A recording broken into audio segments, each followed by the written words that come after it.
अब वो कथा कैसे प्रारंभ हो रही है, दर्शन कीजिए। त्रेता युग की बात है। भगवान शंकर दुनिया के सबसे ऊंचे आसन पर रहते हैं। दुनिया के सबसे ऊंचे आसन पर रहते हैं भगवान शंकर, उससे ऊंचा कुछ नहीं है। और उस ऊंचे आसन पर बैठने वाले भगवान शंकर के मन में क्या हो रहा है कि कथा सुनी जाए। कथा सुनने की क्या महिमा है। जो स्वयं रचयिता है राम कथा का, रचि महेश निज मानस राखा, शंकर ने खुद लिखी है श्री राम की कहानी। वो भगवान शंकर भी उसी कथा को सुनना चाह रहे हैं जिसके स्वयं रचयिता है। तो सुनने की अपनी महिमा है बंधु माताओं, सुनने का अपना महात्म्य है। इसलिए दुनिया के सबसे ऊंचे आसन पे जो हैं वो नीचे उतर रहे और कथा सुनने के लिए जा रहे। बाबा लिख रहे हैं, एक बार त्रेता जुग माही, एक बार त्रेता जुग माही, शंभु गए भज ऋषि पाही, शंभु गए भज ऋषि पाही, संग सती जग जननी भवानी, संग सती जग जननी भवानी, पूजे ऋषि अखिलेश्वर जानी, पूजे ऋषि अखिलेश्वर जानी, राम कथा मुनि बरज बखानी, राम कथा मुनि बरज बखानी, सुनी महेश परम सुख मानी, सुनी महेश परम सुख मानी। त्रेता युग में ये समानांतर कथा चल रही है बंधु माताओं। एक ही युग में दो घटनाएं साथ घट रही हैं। उस त्रेता युग में भगवान शंकर के मन में आया कि कथा सुनी जाए। एक बार त्रेता जुगमा ही, शंभु गए कुंभज ऋषि पाए। तो कथा सुनने की बड़ी महिमा है। सुनने से मिलेगा क्या? एक उदाहरण मैंने दिया, सुनते ही सीता कर दुख भागा। दर्शन कीजिए, कथा सुनने से जानकी जी का दुख भागा। कथा सुनने से भगवान शंकर को सुनी महेश परम सुख मानी, सुनी महेश परम सुख मानी। कथा सुनने से परम सुख मिलता है, उसी की चर्चा हो रही थी। कथा सुनने से परम सुख मिलता है। और इस संसार में सबसे कठिन क्या है? सुनना। बंधु माताओं, सबसे कठिन काम है सुनना। आप समाज में दर्शन कर लो इसका। सब लोग क्यों परेशान है एक दूसरों से? कोई किसी की सुनता नहीं है। पति परेशान है पत्नी से, पत्नी सुनती नहीं है। और पत्नी किससे परेशान है? पति से। सारे संसार की सुनते, मेरी तो सुनते ही नहीं है, मेरी नहीं। बाप किससे परेशान है? बेटे से। बेटा सुनता नहीं है। बेटा किससे परेशान है? बाबूजी से। बाबूजी तो सुनते ही नहीं है। मालिक किससे परेशान है? नौकर से। नौकर सुनता ही नहीं है। नौकर किससे परेशान है? मालिक से। वो तो तनख्वाह बढ़ाते ही नहीं, सुनते ही नहीं है। सब परेशान है एक दूसरे से कि वो सुनते नहीं है। एक और बता दें, आप तो सुनते होंगे, जनता परेशान है, नेताजी सुनते नहीं है। नेताजी यहां बैठे हैं इसलिए मैं थोड़ा घबरा रहा था, लेकिन सुनते हैं। सब परेशान है एक दूसरे से, क्यों? सुनते नहीं है भाई। और बंधु माताओं, आपसे निवेदन करूं, जो कथा नहीं सुन पाते, जो कथा नहीं सुनते, वो देव तो हो सकते हैं, देवताओं की श्रेणी में तो जा सकते हैं, लेकिन जो कथा को सुन लेता है वो देवों का देव महादेव हो जाता है, वो भगवान शंकर हो जाता है, वो विश्ववंद्य हो जाता है, जगत वंद्य हो जाता है। उसके माथे पर टेढ़ा चंद्रमा भी पूजित हो जाता है बंधु माताओं, जो शंकर हो जाता है। जो शंकर हो जाता है उसके माथे पर टेढ़े मेढ़े लोगों को कोई पूछता नहीं है, लेकिन वो टेढ़ा मेढ़ा चंद्रमा भी पूजित हो जाता है, जगत वंद्य हो जाता है यदि भगवान शंकर के माथे पर। यमाश्रितो ही वक्रोपी चंद्र सर्वत्र वंद्यते, जिसके माथे पर टेढ़ा 15 चंद्रमा भी पूजित हो जाता है। वंदे बोधमयम नित्यम गुरुम शंकर रूपिणम यमाश्रितो ही वक्रोपी चंद्र सर्वत्र वंद्यते। भगवान शंकर रूपी गुरु की पूजा किया है बाबा तुलसी ने मंगलाचरण में कि जिनके माथे पर टेढ़ा चंद्रमा भी पूजित हो जाता है। और इस टेढ़े चंद्रमा के पूजन को हम लोग अपने अर्थ से समझें। गोस्वामी जी का विश्वास ये है कि जब भगवान शंकर टेढ़े मेढ़े चंद्रमा को भी जगत में पूजवा सकते हैं तो कम से कम मुझ जैसे टेढ़े मेढ़े तुलसीदास का भी बेड़ा पार करा देंगे। ये भक्त का विश्वास है। हम भी तो टेढ़े मेढ़े लोग हैं, हम लोगों के अंदर भी तो ना ही जाने क्या क्या, अब वो है एक विषय गिनाना ठीक नहीं है।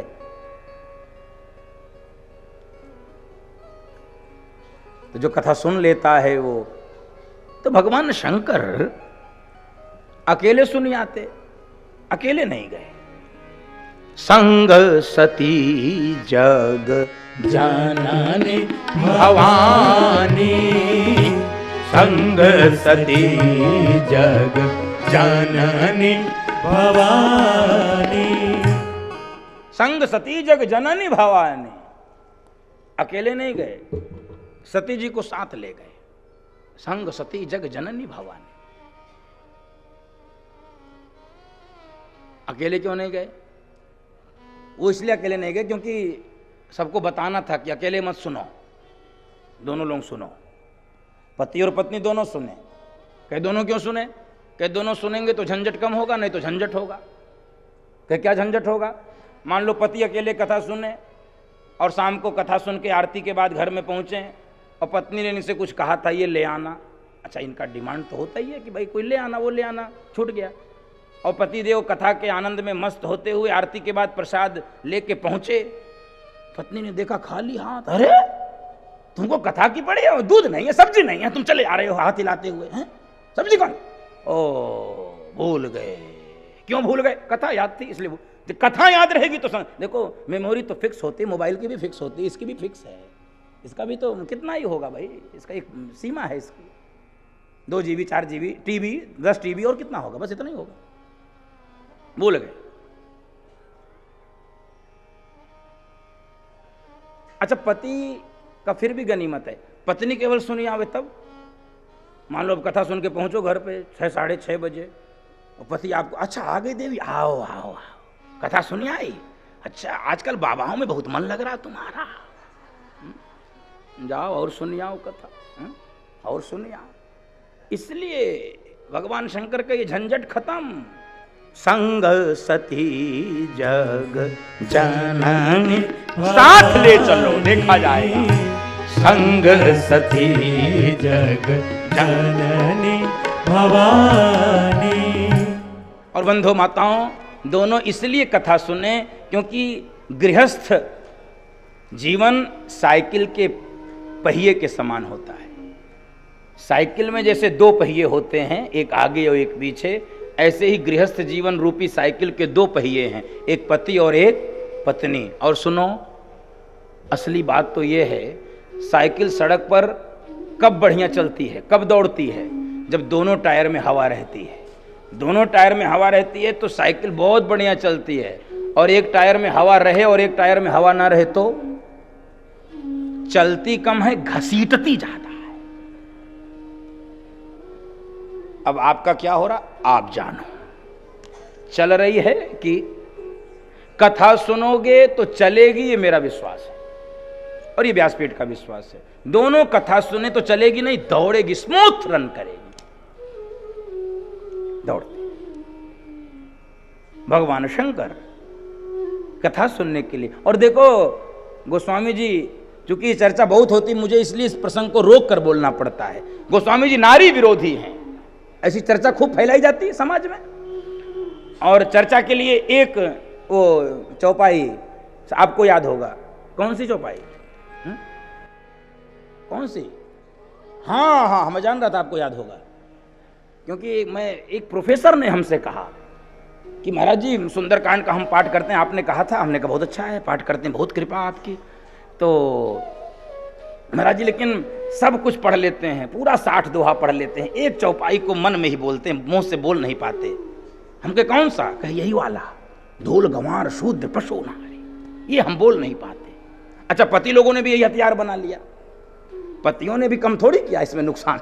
बाबा तुलसी के नुकसान पति लोगों ने भी किया। एक घर में झगड़ा हो रहा था, तो पति कह रहा हाँ हम जान रहे हैं, इसीलिए गोस्वामी जी को लिखना पड़ा, ढोल गंवार शूद्र पशु नारी सकल ताड़ना। पत्नी ने कहा सुनो, चीखो मत, हमारे लिए तो एक ही बार बोला है, तुम्हारे लिए 4 बार बोला है? हमारे लिए 1 बार, कौन सा? नारी, और तुम्हारे लिए सब 4 बार। तो अगर ये पति पत्नी के बीच का अगर ये समाधान निकलेगा तो यही होगा। बंधुओं माताओं, ये जिनको रोग होता है बौद्धिक अजीर्णता का, समझते हैं? पेशेंट ऑफ इंटेलेक्चुअल डायरिया, इसे कहते हैं बौद्धिक अजीर्णता। उनको कुछ पचता नहीं है, वो अपच रहती है। वो इन चौपाइयों का ऑपरेशन ही नहीं करते, पोस्टमार्टम करते हैं। मिलता कुछ नहीं है, मिलता कुछ नहीं। ऐसे लोगों ने कर लिया। नारी विरोधी, नारी विरोधी होते तो सुनो, भगवान शंकर का 1 बार नाम लिए, शंभु गए कुंभज ऋषि पाहि। भगवान शंकर का 1 बार नाम, शंभु गए। और सती जी का कितनी बार नाम लिया? संग सती जग जननी भवानी, संग सती जग जननी भवानी। 3 बार नाम लिया। सती जी का, भगवान शंकर का 1 बार नाम शंभु, और सती जी का कितनी बार नाम? 3 बार। सती जगजननी भवानी। क्यों? क्यों? गोस्वामी जी की दृष्टि है अपनी, बंधु माताओं। गोस्वामी जी जानते हैं कि स्त्री का परिचय जीवन में 3 बार बदल जाता है। बदल इसलिए जाता है कि उसका दिल बड़ा है, उसका हृदय बड़ा है, उदार है वो। 3 प्रकार से परिचय होने पर वो नारी संपूर्ण हो जाती, पूर्ण हो जाती, पूर्णता को प्राप्त कर लेती है। और 3 बार बदलता है कि नहीं? छोटी बिटिया होती है, उसका परिचय किससे कराया जाता है? फला बाप की बेटी है, ये फला की बिटिया है। फिर बेटी बड़ी होती है, उसका विवाह हो जाता है, तो विवाह के बाद फिर परिचय बदल जाता है। फिर उसके पिता से परिचय नहीं होता, ये फला की पत्नी है। और फिर बड़ी हुई, बच्चे हुए, तो वो भी परिचय समाप्त। फिर तीसरा परिचय का फला की मां है। 3 बार परिचय बदलता है, फला की बेटी, फला की पत्नी, फला की मां। और बंधु माताओं, ये परिचय सुखदायी है। ये परिचय आपके परिचय को मिटाता नहीं है, आपके परिचय को बढ़ाता है। क्योंकि ये जो तथाकथित ये विश्लेषक हैं, ये सब ये पोस्टमार्टम करते हैं।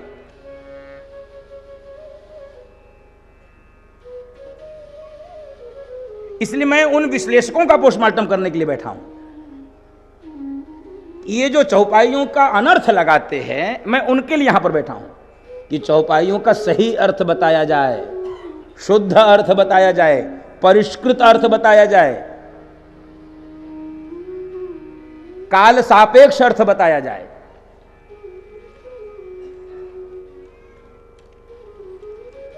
बंधु माताओं, तीनों परिचय करा दिया। किसकी बेटी? कहे दक्ष की बेटी, नाम सती। किसकी पत्नी? भगवान शंकर की पत्नी, नाम भवानी।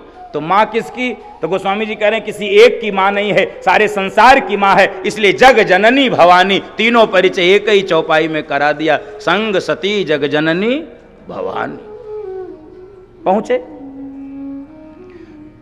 भगवान शंकर को देखा कुंभज ऋषि ने, वो पूजा करने लगे, पूजा करने लगे। अब सती जी का माथा ठनक गया। माथा क्यों ठनक गया? बोलने में थोड़ा अटपटा लगता है मुझे, लेकिन फिर भी बोल दूं। इनके सिर पे इनके बाप का असर है। किसका असर है? बाप का। अच्छा, बाप का असर जाता नहीं है, बाप का असर जाता नहीं। Blood is thicker than water, खून मोटा होता है, तो बदल जाने पर भी असर तो रहता ही है थोड़ा बहुत। अभी दक्ष की बेटी ना, दक्ष माने अभिमानी, दक्ष माने अहंकारी, तो कह रही है यही तुमको मिला है, यही कथावाचक मिला है? अब तुम घड़े से कथा सुनोगे? कुंभज माने क्या होता है? कुंभात जायते इति कुंभजः, घड़े से जो प्रकट होता है उसे कुंभज कहते हैं। अब तुम ये घड़े से कथा सुनो, कोई और तुमको कथावाचक नहीं मिला। भगवान शंकर की दृष्टि क्या है कथावाचक के प्रति, और सती जी की दृष्टि क्या है? सती जी इनको सोच रहे हैं घड़ा, घड़े का बेटा। और भगवान शंकर की दृष्टि क्या है? भगवान शंकर सोच रहे हैं असली कथावाचक तो घड़ा ही हो सकता है। असली कथावाचक कौन हो सकता है? घड़ा। कहे क्यों?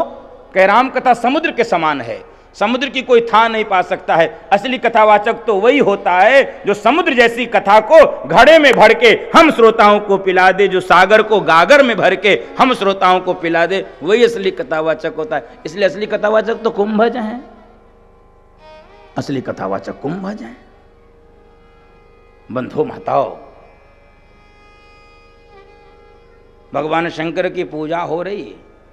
और एक निवेदन और कर दूं, दुनिया के सबसे ऊंचे आसन पर बैठने वाले भोलेनाथ को नीचे उतर कर आना पड़ा कथा सुनने के लिए। कथा सुनने के लिए जो सबसे महत्वपूर्ण विषय है वो नीचे उतरना है। नीचे उतरना है यानी खोपड़ी नीचे उतारना। हम लोगों की खोपड़ी चढ़ी रहती है, खोपड़ी जब तक नीचे नहीं उतरेगी तब तक कथा समझ में आती नहीं, कथा सुनने का मन भी नहीं करता है। भगवान शंकर जब नीचे उतर के कथा सुन रहे हैं, ये उतरना है नीचे, गिरना नहीं है, इसकी स्पष्टता चाहिए। नीचे गिरना एक अलग विषय है, नीचे उतरना एक अलग विषय है। गिरने में सावधानी समाप्त हो जाती है, उतरने में सावधानी बनी रहती है। बंधु माताओं, यही गिरने और उतरने में अंतर है। छत से जब कोई गिर जाता है उसे कहते हैं गिरना, और सीढ़ी से उतर के नीचे आ जाता है उसे कहते हैं उतरना। तो ये ऊपर से नीचे उतरना है, यानी हम खोपड़ी जो चढ़ाए रखते हैं नाना प्रकार के अभिमानों से, उसको नीचे उतारना, ये कथा सुनना है। नीचे उतार कर कथा सुन रहे हैं। भगवान शंकर ने कथा सुन, सती मैया कथा नहीं सुन रही उनके। और बंधु माताओं,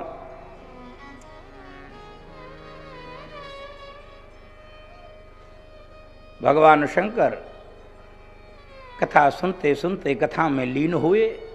मन में जिज्ञासा हुई कि जिसकी कथा सुने हैं उस राम जी का दर्शन हो जाता। यही कथा सुनने की सार्थकता है बंधु माताओं। जिसकी कथा सुने उस इष्ट से मिलन हो जाए, उस राम जी से मिलन हो जाए।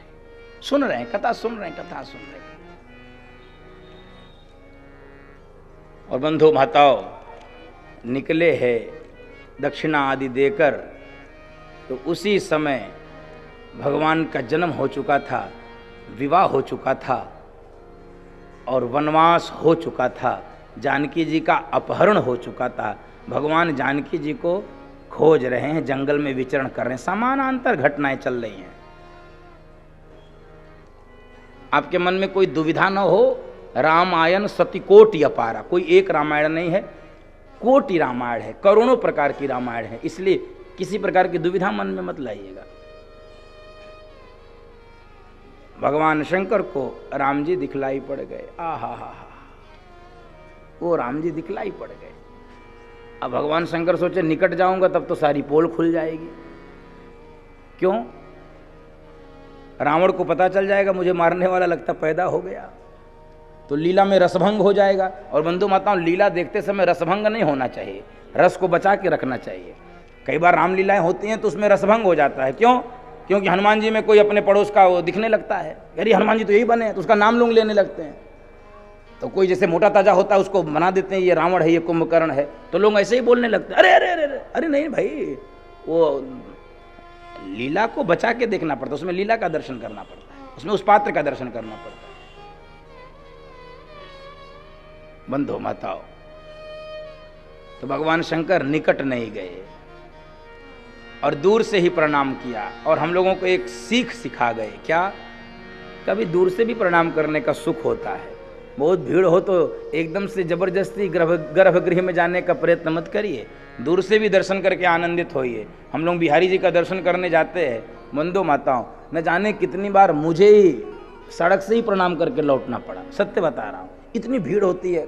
कैसे, किसका मन खराब करे, अपना मन क्यों खराब, दूर से ही। बस हम तो वृंदावन आए थे, वृंदावन के कण-कण में बिहारी जी का दर्शन होता है, वही प्रणाम करके। तो भगवान शंकर ने यही प्रमाण दिया है, दोनों हाथ उठा के प्रणाम कर दिए।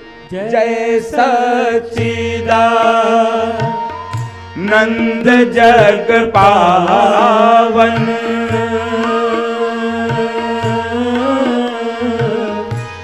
हस कहीं चले मनोज सावन, राम सिया राम जय जय राम, राम सिया राम जय जय राम।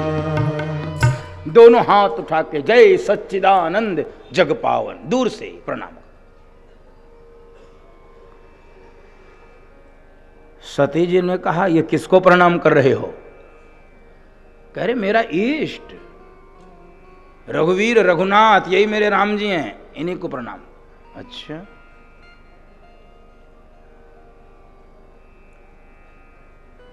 ये सच्चिदानंद हैं? कहे हाँ। अब सती जी का माथा ठनक गया। कहे ये सच्चिदानंद है तो झूठानंद कैसे होते होंगे? ये सच्चिदानंद है, ये अपनी पत्नी के वियोग में आंसू बहा रहे हैं, जिसकी कथा, हाँ वही है, ये अखिल कोटि ब्रह्मांड के नायक है, प्रणाम करो इनको, प्रणाम करो। सत्य जी ने कहा, सुनो, हम ऐसे वैसे बाप की बेटी ने किसी को ही प्रणाम करते रहे, चलो नहीं करेंगे प्रणाम। इसलिए सती जी श्रद्धा नहीं है बंधु माताओं, श्रद्धा पार्वती जी हैं। तो सती जी कौन हैं? सती जी संशय हैं, सती जी संदेह हैं। तो गीता में भगवान स्पष्ट कर रहे हैं कि संशय का तो विनाश होता है, संशयात्मा विनश्यति, संशय का विनाश होता है।